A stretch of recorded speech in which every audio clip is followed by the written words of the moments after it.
بسم اللہ الرحمن الرحیم یا خالق و یا باری یا مصور اللہم صلی علی سیدنا و مولانا محمد النبی الامی وآلہ و صحابہ بارک وسلم صلاۃ و سلام۔ میں سدا بہار اسلام سے مخاطب ہوں۔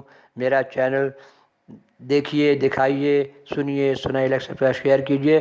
اسماء الحسنی پرانی کتاب سرکار غوث و شمس قمر میں آپ کو سنا رہا ہوں۔ اللہم صلی علی سیدنا و مولانا محمد النبی الامی وآلہ و صحابہ بارک وسلم صلاۃ و سلام علیک یا رسول اللہ صلی اللہ علیہ وسلم۔ اللہم صلی علی سیدنا و مولانا محمد النبی الامی وآلہ و صحابہ بارک وسلم صلاۃ و سلام علیک یا رسول اللہ صلی اللہ علیہ وسلم۔ اللہم صلی علی سیدنا و مولانا محمد النبی الامی وآلہ و صحابہ بارک وسلم صلاۃ و سلام۔ پارٹ 56 اعلیٰ حضرت کی جذبی کیفیت میں اضافہ۔ والدہ محترمہ حضرت سیدہ رحمۃ اللہ علیہ کے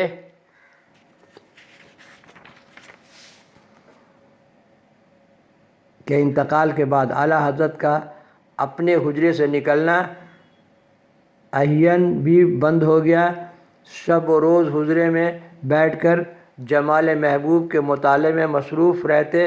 کبھی کبھی مہیب صدائیں اور چیخ کی آوازیں بلند ہوتی جس کو حجرہ کے باہر لوگ سنتے۔ ایک دن چھوٹے حضور اپنے قیام گاہ میں لوگوں سے مصروف گفتگو تھے کہ اعلیٰ حضرت کے حجرے سے نہایت ہی ڈراؤنی آواز بلند ہوئی اور بلند تر ہوتی گئی۔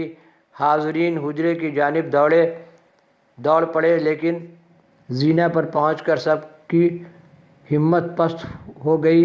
کسی میں آگے بڑھنے کی جرات نہیں تھی۔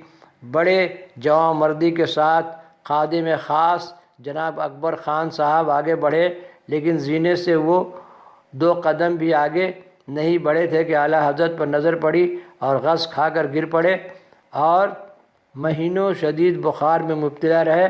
خود چھوٹے حضور نے ملا خط فرمایا کہ اعلیٰ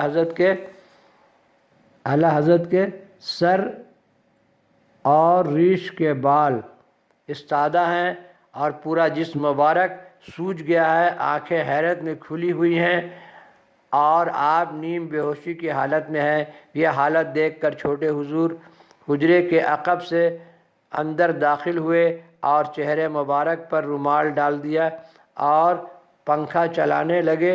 پھر چند لمحوں کے بعد نرم آواز میں چھوٹے حضور نے قرآن پاک کی تلاوت شروع کی۔ آواز اتنی مسحور کن اور قرأت کا انداز اس قدر میٹھا تھا کہ باہر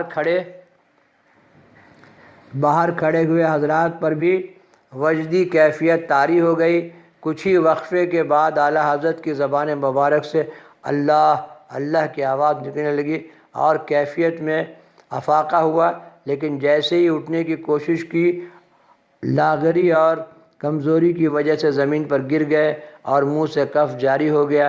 چھوٹے حضور نے یہ حالت دیکھا تو دل برگاشتہ ہو گئے اور بے اختیار ہونے لگے۔ آہستہ آہستہ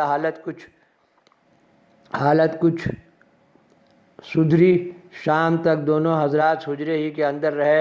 4-5 دنوں تک نیم غشی کی حالت رہی۔ اسی حالت میں جب بھی اٹھ کر حجرے سے نکل جانے کی کوشش فرماتے تو ضعیفی دامنگیر ہو جاتا اور ایک چادر ناچار بیٹھ جاتے۔ جلال شمشی جذبی کیفیت نے اس قدر ترقی کی کہ ہوش و حواس درست نہیں رہے۔ لوگوں سے تنفر فرمانے لگے اور جلال بڑھتا گیا، یہاں تک کہ چہرہ پاک پر دبیز کپڑے کا غلاف ڈال دیا تاکہ کوئی بھی جلال شمشی کی نظر نہ ہو جائے۔ اس کیفیت کا سب سے زیادہ اثر چھوٹے حضور پر ہوا اور چھوٹے حضور نے ایک لخت ترک حیوانات جلالی و جمالی فرمائی۔ اللہم صلی علی سیدنا و مولانا محمد النبی الامی وآلہ و صحابہ بارک وسلم صلاۃ و سلام۔ موسیٰ علیہ السلام کی بھی ایسی کیفیت ہوا تھا۔ ایک واقعہ ہم نے پڑھا ہے کہ جب موسیٰ علیہ السلام طور سے لوٹے تو جو اماں ان کی بیوی جو تھی اماں حضور، انہوں نے کیا کیا کہ ان کا چہرہ کا جلال دیکھ کے پڑھا تھا ہم نے کہ ایک آنکھ بند کر کے ان کو دیکھتی یہ آنکھ بہہ جاتا، پھر دوسرا آنکھ ٹھیک ہوتا ہے، پھر ان کو دیکھتی پھر وہ آنکھ بہہ جاتا۔ اس طریقے سے موسیٰ علیہ السلام کے چہرے کا جلال جو ہے وہ اماں حضور نے کم کیا تھا، کیونکہ وہ بھی ایک نبی کی بیٹی تھی۔ اللہم صلی علی سیدنا و مولانا محمد النبی الامی وآلہ وصحبہ بارک وسلم صلاۃ۔ آپ صلی اللہ علیہ وسلم بھی چادر میں چھپنے لگ گئے تھے۔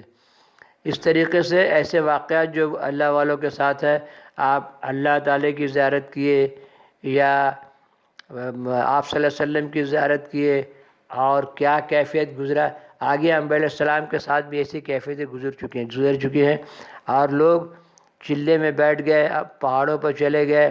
تو ایسا بات پڑھنے سے کہ پرانی کتاب میں ڈال رہا ہوں، تو جب بھی ایسا کچھ خیال آئے تو انبیاء علیہ السلام کی طرف غور کرنا چاہیے کہ انبیاء علیہ السلام لوگ بھی ایسی کیفیت سے گزرے ہیں۔ 1,24,000 انبیاء علیہ السلام کے ساتھ بہت طرح کا کیفیت گزرا ہے۔